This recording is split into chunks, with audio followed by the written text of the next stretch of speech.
It's been 2 long years since we've all been together in one place, learning and growing together.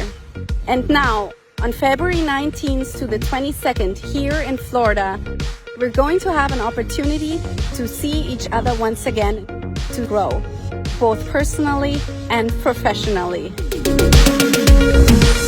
I hope you have some extra days before or after family reunion to visit a city that represents the real Florida. Welcome to Miami. Miami is known for warm temperatures, arts and entertainment, culture, beautiful beaches, great food, and amazing views. Miami is also becoming the new tech hub of the US. We don't care that much about alligators.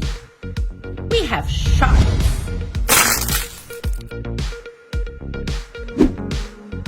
In Miami, you won't have to pick up a phone call on a roller coaster.